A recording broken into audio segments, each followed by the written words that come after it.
In this video, you're going to learn about FlowWright's archival process. As with any database, as you put more data, the performance degrades. The database has to build these indexes and all that. So in very heavy environments where you're producing thousands of instances, like 50,000, 100,000 instances per day, we recommend archiving those workflow instances after they are no longer needed, or after they have completed processing in a relatively short amount of time. So if you're producing 100,000 records per day, instances per day, you might want to archive every week or once a month, depending on however your schedule is. You can automatically set those things up if you go under status. And if you go into settings and archival, you will see there are various settings here. And we kind of give you very granular control on what you want to archive. So completed instances, you can have, time limit. You can say, okay, I want it in 7 days.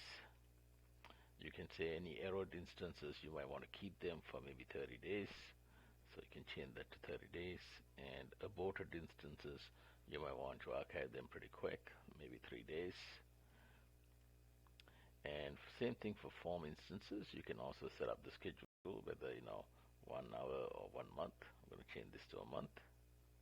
And also finished events and errored events, you can also configure them. So I'm going to put those to 1 month also. And go ahead and click the save button to save those settings. As you can see, we also have removal settings.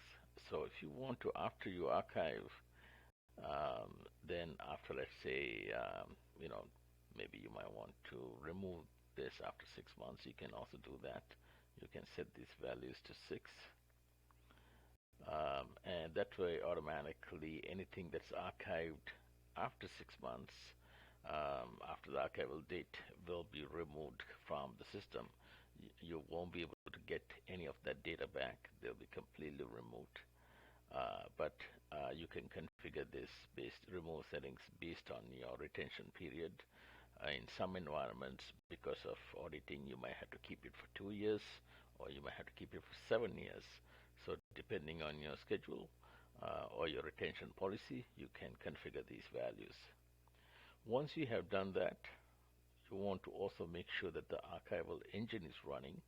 So if you go back into information and services, you will see that one of the engines is the FlowWright archival service.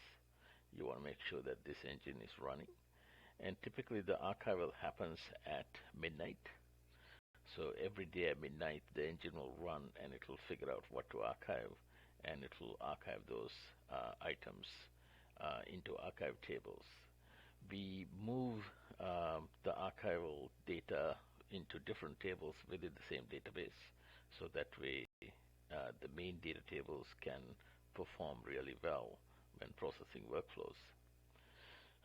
So once the engine is running, the archival is fully automated.